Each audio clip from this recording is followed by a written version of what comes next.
guys, Minister Winkleman here with Faith in Fishing. Going to address several questions that I've gotten over the last couple of years of what type of arsenal do I have when it comes to rods and reels. And to put that very simply, I don't have any crazy expensive rods. I don't have any crazy expensive reels. What is behind me is mine and my family's arsenal that we use. Just everyday rods and reels that you can pretty much go and pick up at a Walmart. So I'm just going to give a little video today, show you guys kind of like what I use. And so you guys can see, you don't have to spend $100 some odd dollars on a rod, a couple $100 on a reel. You can get out there and enjoy the fishing, with a simple $20 rod and reel combo. Maybe even a $30 rod and reel. It all kind of depends. Which also leads me to the next point I'm going to get to. The next video I do is going to be a review on a couple different rod and reels that me and my family have picked up over the last couple of years, tried and true.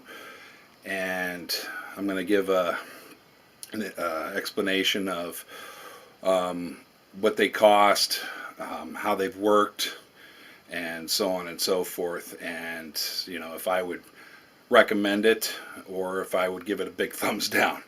So without any further ado, we're going to go ahead and get you guys a good look here at what we have for an arsenal. Like I said, nothing big and crazy and fancy. I apologize desperately about the lighting. We're at the back of my garage here. I got a couple of big poles. A couple of the poles I mainly use. I got two right here. As you can see, this one and this one, the top of the tips have been broke off. Aside from going ahead and trying to fix them, I left them as is. One of them in particular, this one here,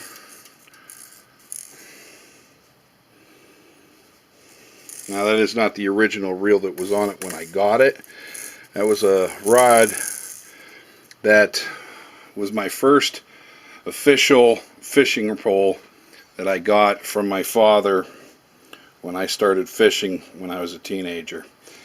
And it broke before I was even in my 20s. And because it had so much sentimental value to me, I just couldn't bring myself to get rid of it, considering it still worked. It still is a good pole.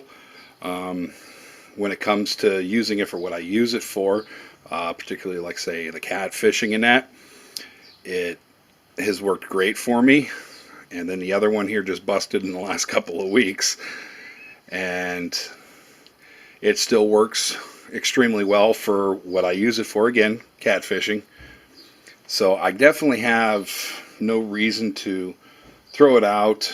I've thought about maybe fixing it, but for what I use it for, again, like I said, it works great. And I'm a old time believer of, if it ain't broke, don't fix it. Well, in this case it is broke, but there's really no need for me to fix it at this point in time.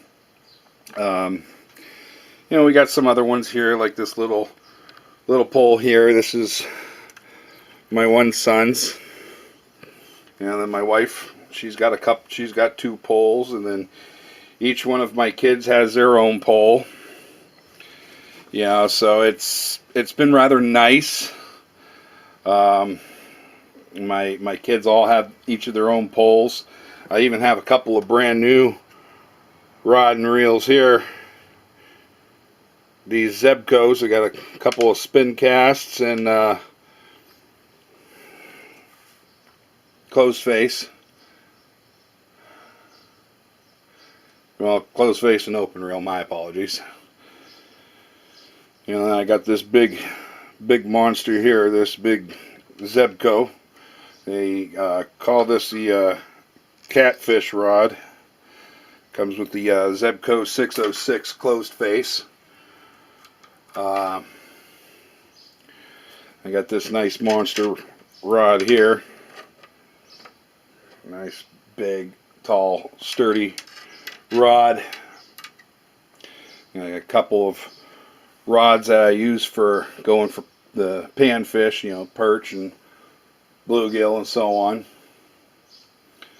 But yeah, when it comes to the rods and the reels, this is pretty much my collection here. Again, I apologize, the video is not, yeah, it's too dark. Sorry guys. I wish I had more light in my back of my garage here.